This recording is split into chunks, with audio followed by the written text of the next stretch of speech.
মাঝপথে বাতিল হওয়া চলতি বছরের উচ্চ মাধ্যমিক সার্টিফিকেট, এইচএসসি ও সমমানের পরীক্ষার ফলাফল প্রকাশের জোর প্রস্তুতি শুরু করে দিয়েছে শিক্ষা বোর্ডগুলো। আগামী অক্টোবর মাসের প্রথম সপ্তাহেই ফলাফল প্রকাশ করা হতে পারে।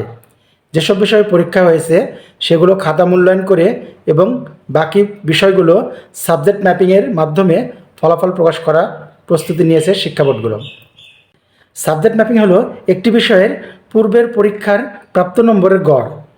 করোনা ভাইরাস মহামারীর সময়ে এই প্রক্রিয়ায় এই ফলাফল প্রকাশ করা হয়েছে।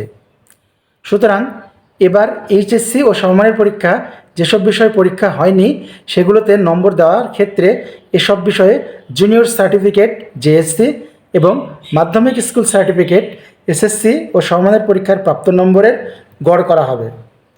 অর্থাৎ সংশ্লিষ্ট বিষয়ে জেএসসিতে প্রাপ্ত নম্বরের 25% ও এসএসসিতে প্রাপ্ত নম্বরের 75% নম্বর যোগ করে এই বিষয়ে শিক্ষার্থীদের নম্বর দেওয়া হবে। যেমন গণিতে কেউ জেএসসিতে 100 নম্বর পেয়ে থাকলে সেখান থেকে 25 নম্বর এবং এসএসসিতে 100 নম্বর পেয়ে থাকলে সেখান থেকে 75 নম্বর নেওয়া হবে। এই দুটি নম্বর যোগ করলে এইচএসসিতে গণিতে ওই শিক্ষার্থীর প্রাপ্ত নম্বর 100 হবে।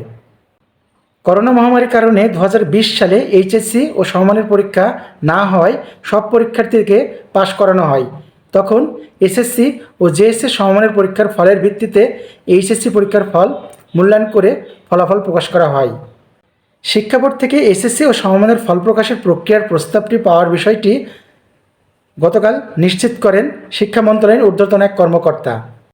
নাম প্রকাশ না করার শর্তে তিনি বলেন, গত সপ্তাহের আন্তঃশিক্ষা বোর্ড সমন্বয় কমিটির পক্ষ থেকে ফল প্রকাশ সংক্রান্ত প্রস্তাব পাঠানো হয়েছে। প্রস্তাবটি যাচাই বাছাই চলছে, শিগগিরই এই বিষয়ে সিদ্ধান্ত নেওয়া হবে। ঢাকা শিক্ষা বোর্ডের সূত্রে জানায়, এইচএসসি ও সমমানের পরীক্ষার ফলাফল অক্টোবর প্রকাশের প্রস্তুতি শুরু করেছে শিক্ষা বোর্ডগুলো। এজন্য যেসব বিষয়ের পরীক্ষা হয়েছিল সেগুলো খাতা মূল্যায়নের আনুষঙ্গিক কাজ জোরে সোরে চলছে। আর যেসব বিষয়ে পরীক্ষা হয়নি সাবজেক্ট ম্যাপিং করে সেগুলোর নম্বর দেওয়ার অংশ হিসেবে পরীক্ষার্থীদের জেএসসি ও এসএসসি পরীক্ষার নম্বরপত্র ও প্রবেশপত্রের সত্যায়িত ফটোকপি আগামীকালের মধ্যে সংশ্লিষ্ট বোর্ডে জমা দিতে নির্দেশ দেওয়া হয়েছে। ঢাকা শিক্ষা বোর্ড চেয়ারম্যান ও আন্তঃসমন্বয় কমিটির সভাপতি অধ্যাপক তপন কুমার সরকার বলেন, কোন প্রক্রিয়ার ফলাফল প্রকাশ করা হবে সে বিষয়ে মন্ত্রণালয়ে প্রস্তাব পাঠানো হয়েছে। সেটি অনুমোদিত হলে সে অনুযায়ী ফলাফল প্রকাশ করা হবে।